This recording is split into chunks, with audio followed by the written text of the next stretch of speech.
You know, some BookTube videos talk about the 30 books they've miraculously read, this week alone. This is not that.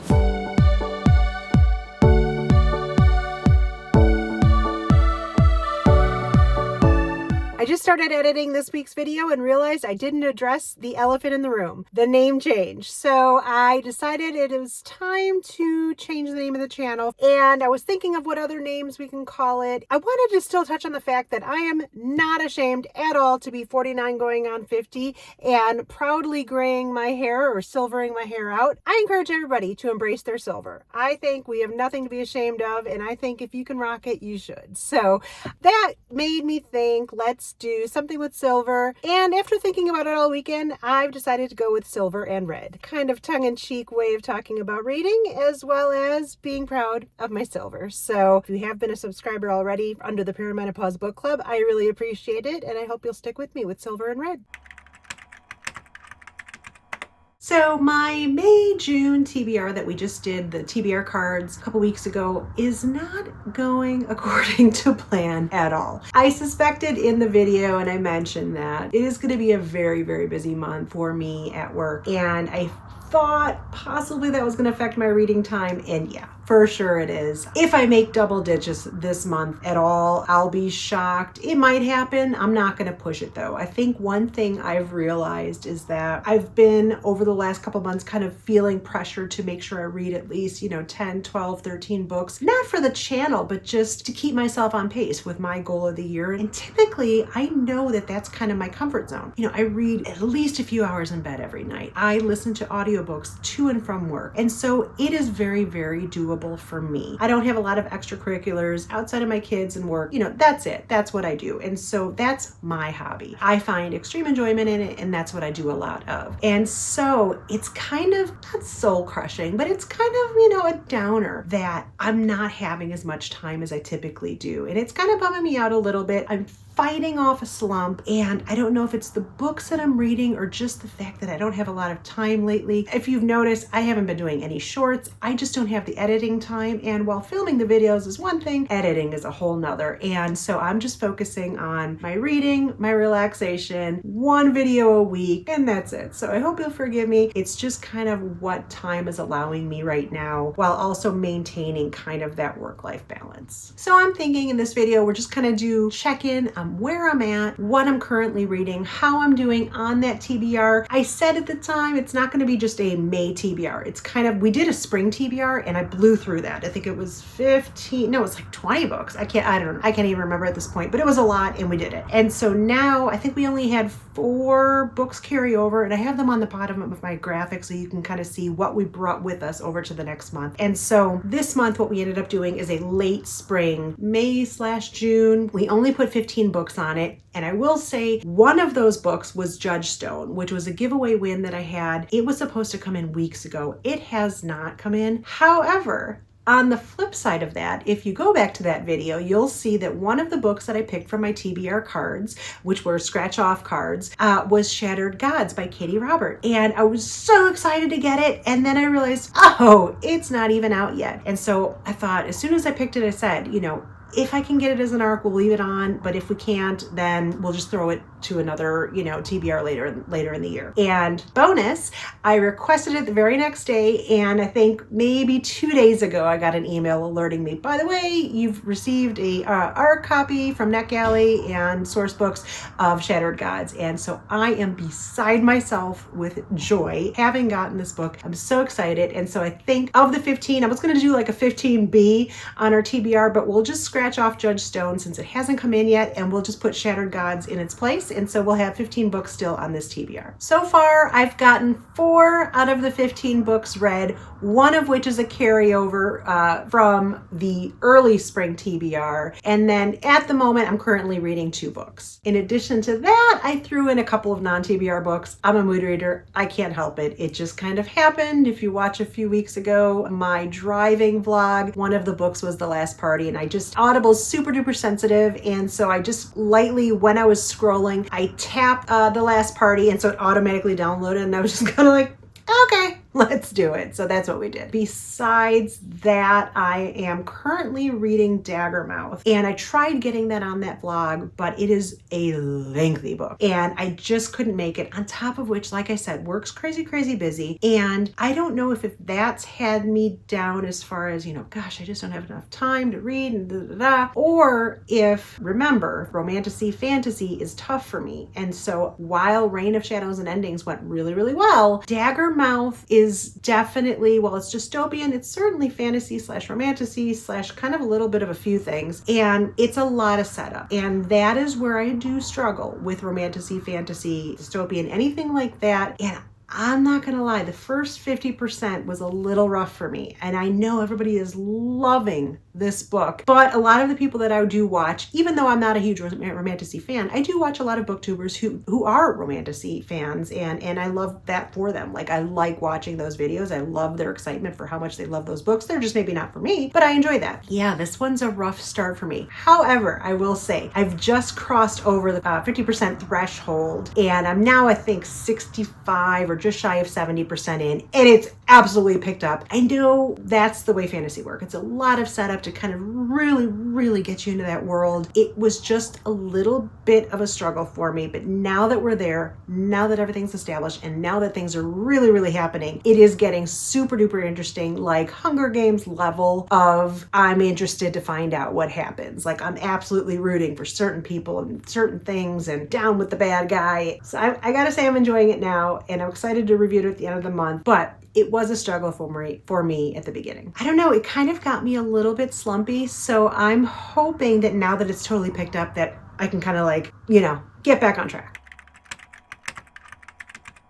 The first book of where I'm at right now and first book I read this month was Bride. I started it in April, but I finished it in May. And I don't know. I was reading it at the exact same time as I was reading Reign of Shadows and Endings. Bride was an audio and Reign of Shadows and Endings was a read.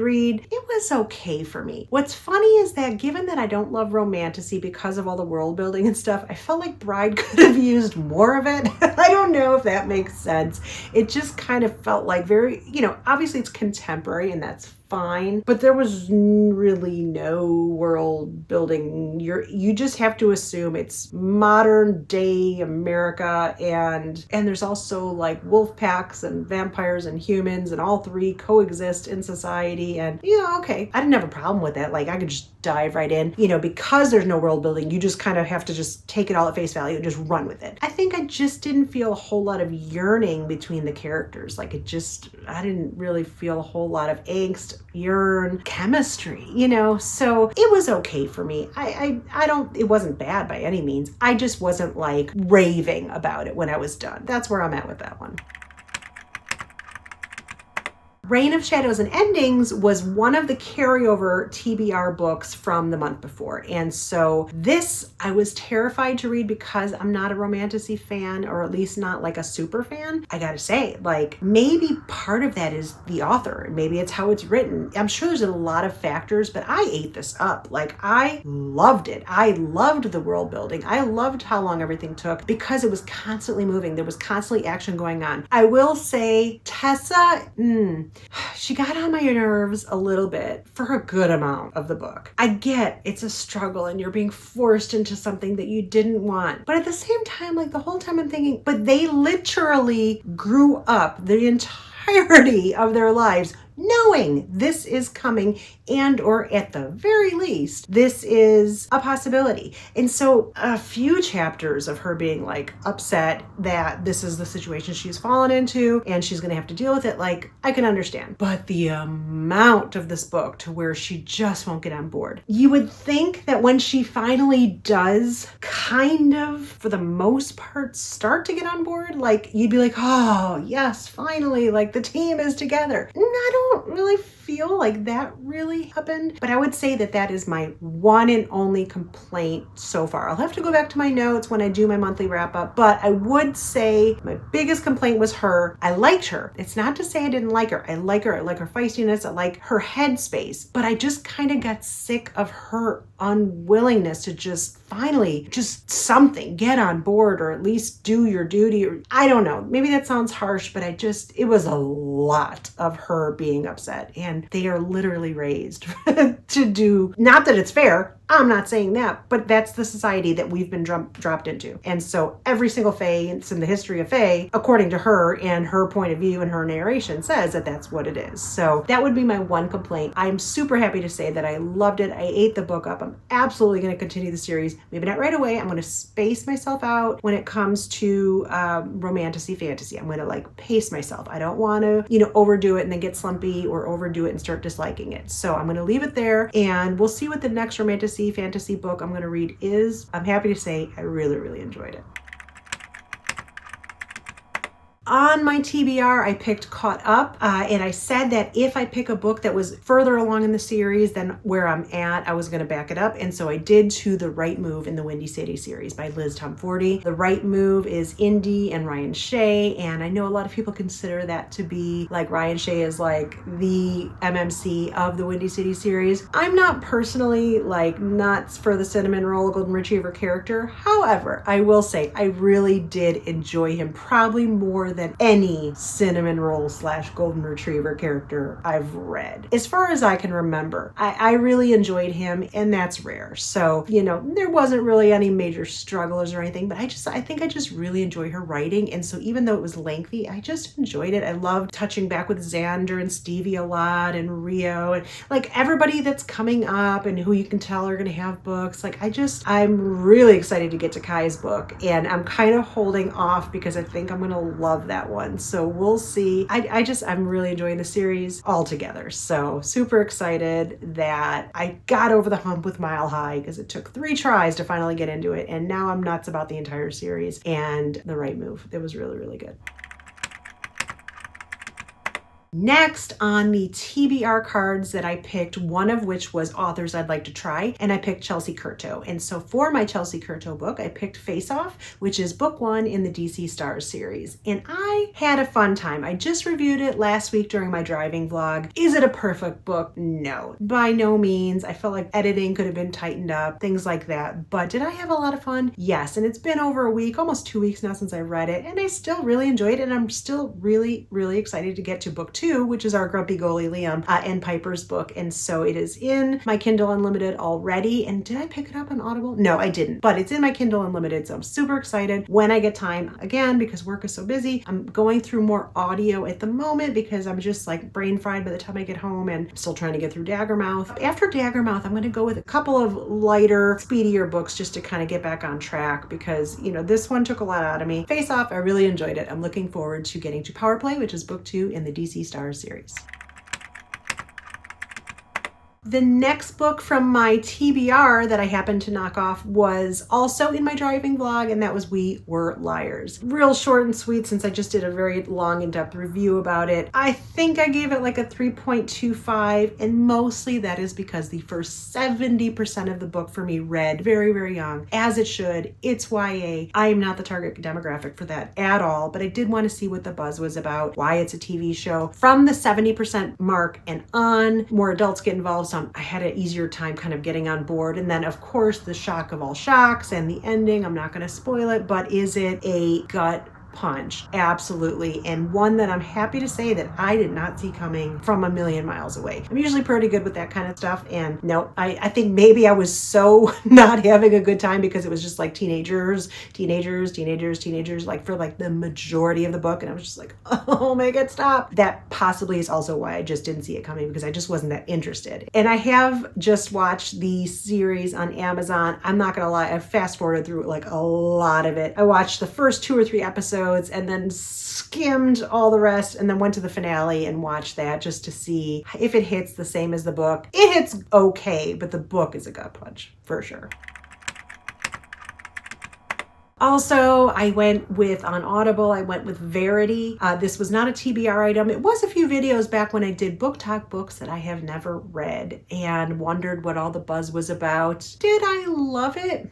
I really enjoyed it. I enjoyed the twisted nature of the tale and, just to kind of see inside the mind of people who could think the way they think. I think it's going to make a better movie than a book, even though I understand that it's a very good book. I really loved first 50, 60, 70%. And then the ending, I was kind of like, the last 30%, I was kind of like, well, that's one way to do it. Like, I don't know that, there was no major like, ta-da, and that's okay. I don't know, was slightly underwhelmed at the ending, even though it all made sense. It was all like, ha ha ha, like I get where they're going with that. But I absolutely kind of think they're going to change the ending in the movie, just to tighten it up, or I don't know, even just go in any of the other directions that it could have gone. Like, as you're reading it, you could have seen it going different ways. And I have a feeling the movie's going to do that. I don't know why I think that, and I may be totally wrong. Either way, it's going to be great. And I enjoyed it. I think I gave it like a 3.5 or 3.75. It was enjoyable. Was it amazing for me? No, but it was highly enjoyable. The last party, I lightly talked about how I accidentally hit it on my Audible, and so it auto-loaded, and I just kind of went with it. It was absolutely worth the hype that it's getting for being kind of fun, devious, exciting, thrilling, suspenseful, all of the above. The world's worst mom on the planet, seeing inside her head, as well as the other characters, was a wild ride that I absolutely enjoyed every second of. No ebbs and flows in the entire book. It was just full steam ahead, start to finish. I enjoyed every second of it. I think I gave it a 4.5 in my reading vlog last week, and yeah, it was just a lot of fun. Highly, highly enjoyable, and I highly recommend it. As I mentioned, I'm reading Daggermouth currently. I have a nice light weekend where I have time to kind of catch up on my reading, hopefully before my crazy work week starts and get super busy again. And so I'm really, really hoping to get through this last 30%. And I'm happy that I'm really into this last section of the book. And so I'm hoping it's going to be really great. In addition to that, I am listening on Libby Audio Mate by Ali Hazelwood. Again, I don't know that this is better or worse or the same as Bride. I don't know that I was absolutely crazy about Bride anyway, but I would say from now, I would say it's like right on par with it. I think Mate has the advantage, maybe why a lot of people feel it's better, is Mate has the advantage of you're having the backstory on everybody already. And so you have Lo and Misery, you've met them, but then you met Serena through Bride, and so now you know her as well as Cohen, and you already got good helpings of them in the last book, and so you got to hit the ground running in Mate. And I think my feeling right now is that's why it's so called the better of the two in the duology. I think that might be why, because you're already established, like you already know everybody, and now you can just focus on story in this one. And so I would say for me, I'm enjoying it the exact same amount that I did with Bride. Just like with Bride though, I don't feel any chemistry whatsoever, and I don't think that you're necessarily supposed to yet, given that she's his mate. It's not like there's a choice in the matter. They just a mate for aware just is or isn't, and so feelings have to come later if they're going to come at all. Obviously this is a romance, so there's going to be feelings involved at some point. I just hope it doesn't wait till late in the book like it did with Bride. So if I had to say anything, that would be that. I'm strangely kind of looking forward to getting through it and then kind of putting contemporary romance kind of on the back burner for a little bit for a little while. I don't know. I'm just kind of feeling slumpy in that genre. Maybe I need to go back to dark romance or just stick with some sports romance for now.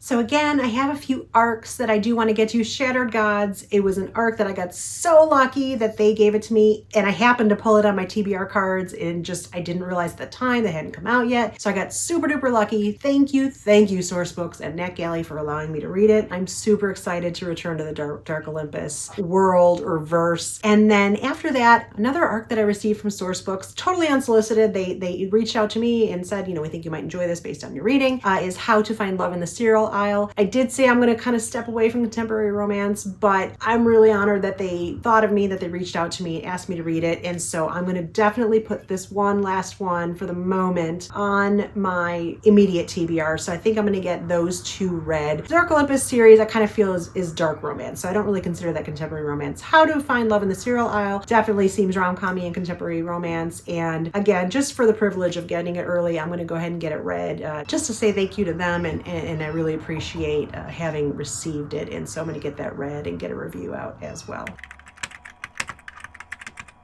So that's it for this week. Again, I had a feeling work-life balance was going to be an issue as far as, putting a little damper on my reading. And you know what? In the grand scheme of things, that's okay. We don't all have to read 10, 15, 20 and more books a month. Some months, if I can, I think the most I've read in a month is 18. So that was an extreme because I had a week off. On average, I'm around 10 to 15 books, and that's high for many, many people. I mean, I know there's been years where I've read like 7 total books the entire year. It's okay. It's what you have time for. But for me, it's where I get enjoyment. And so it is my hobby. I'm hoping soon that kind of once work gets back to normal at the normal pace that it usually is, I can kind of get a few more books in a month. But for now, May, June, July, it's probably going to be closer to the 10 mark, and that's okay. That's just what it's going to be. Let me know how your reading month's going, how your TBR is going. Did you do a monthly? Did you do a spring? Did you do no TBR at all? If you're a mood reader like me, TBRs are pretty hard to stick to, although I feel like the last TBR I did had enough variety to where as long as I can pick which order I read it in, I should do okay. So let me know how your TBR is going, and we'll see you next week.